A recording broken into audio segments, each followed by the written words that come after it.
Hey guys, in this video we're going over 529 college savings plans. We'll touch on the different benefits, how different states behave, and if you are struggling to save money, like if you're living paycheck to paycheck, at the end I could give you an idea of how you can start saving. So diving right into it, talking about tax-deferred growth.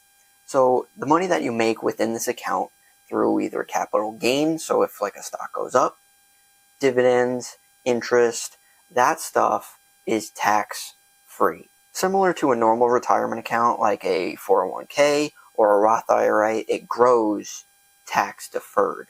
401k is technically deferred because when you take it out, that's when you pay tax, and a Roth, you already paid tax on it, so it's tax-free at the end.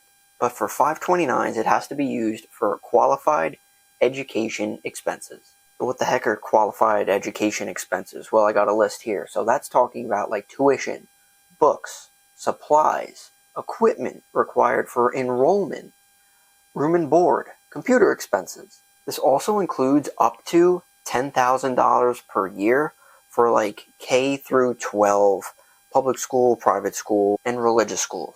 So there are certain state tax deductions that I will show you a full list of every single state, because it depends where you live, could be a different strategy for you. But contributions, the money that you put into it, is after tax, similar to a Roth IRA, kind of like we mentioned before. So it is tax-free. When you take it out, there's no tax.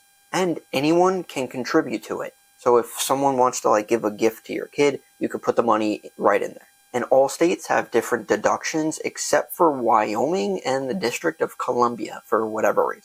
So these are called income tax deductions or credit contributions. So in this perspective, it's almost similar to like a 401k. We could just put numbers out there. Let's say you're making $100,000 a year, but you're contributing $5,000 toward this plan. Well, for tax reasons, now you don't have to show that you're making $100,000, you're making $95,000 because you contributed $5,000.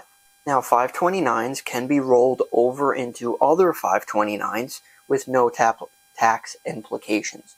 Similar to like a 401k and you switch jobs. You want to like move your account from here to over there, you can do the same thing.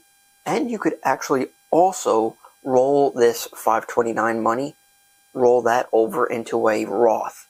But that lifetime limit is $35,000. And all of this information, by the way, is like the middle of 2024. Each year could be a little bit different. So maybe later years, the contributions could be higher. And speaking of contributions, they are considered gifts. So they are subject to gift tax provision. All that means is you could gift someone up to a certain amount every single year. And in 2024, that limit is $18,000. If you wanted to gift more for whatever reason, everyone's situation is different, you can total up like 5 years of gifts into 1 year. However, for those next 4 years, you already made up your limit. So I went to a website to give a complete list of all of the state's deductions so that you guys can look at your state that you live in to see what happens with that. So it's in-state contributions. So for example, if you live in, I don't know, New York, then you can look at New York to see how they handle 529s. Some states don't have them, so you can choose a plan from another state, which is what I did. So I was originally from New York, then I moved to North Carolina. North Carolina, unfortunately, doesn't have any like tax deductions, so I'm able to choose any other state as well. If your state does have deductions, you could still choose other states if you choose. Now, when you're choosing which state's plan that you're going to select, you should look at the different funds they have and the expenses in that plan. So trying to make this a little bit easier, if you're aware of like 401ks, they have a select number of funds within that plan. So you have to choose their funds. So unfortunately, it is a little bit limiting. If you want to invest in like something else, you have to choose what they have. Now, if you're trying to make this simple and just choose like a simple index fund, like mirroring the S&P 500, I'm sure a lot of the states invest in something like that.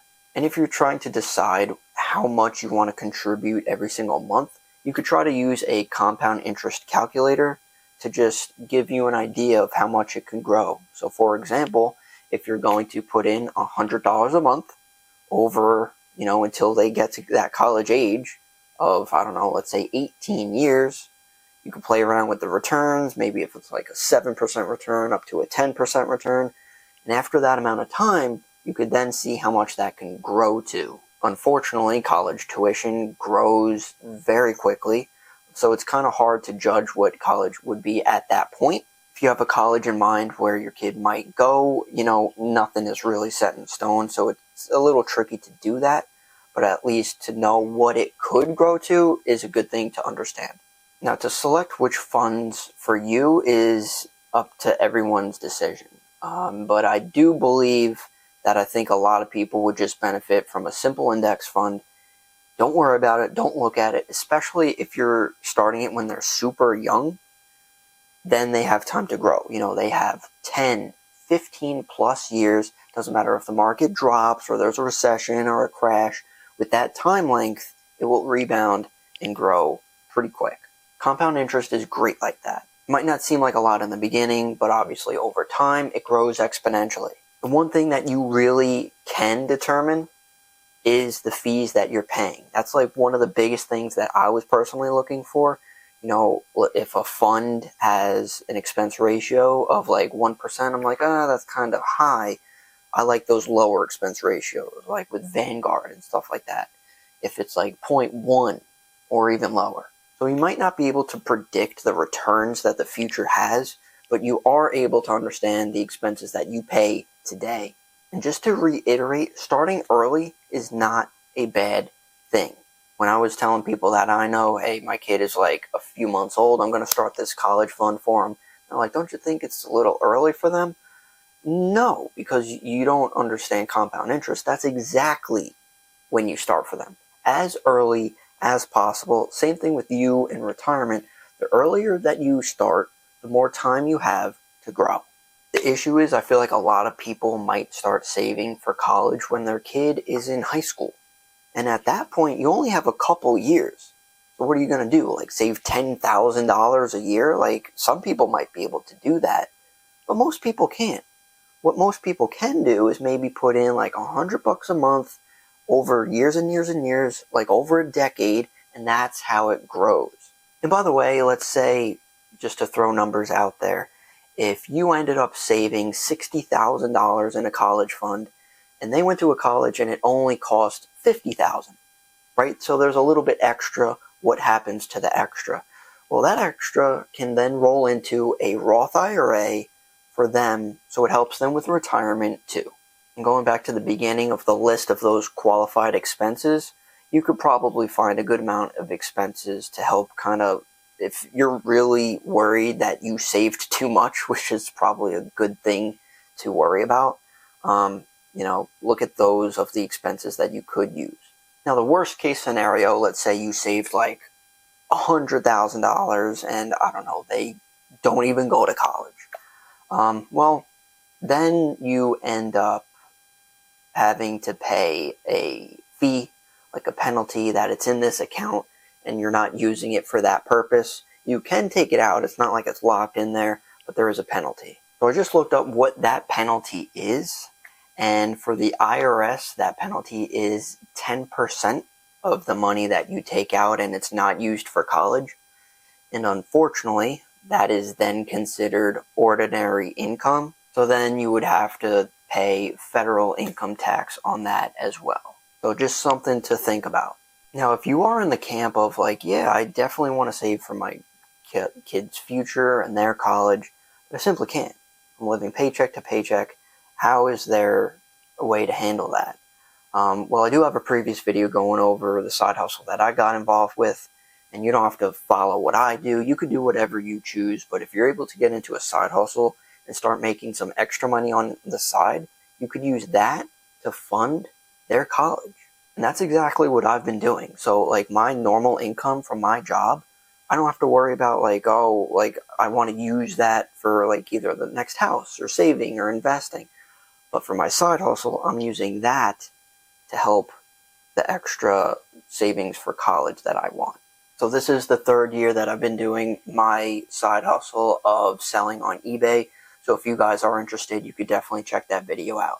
Otherwise, if you have any other questions, comments, concerns, you could leave it down in the comment section below. I'd hope to help you out if you have any other questions. But overall, 529s are a pretty good idea for your kids' future. So thanks so much for watching, guys. Good luck. Utilize compound interest, and I'll see you in the next one.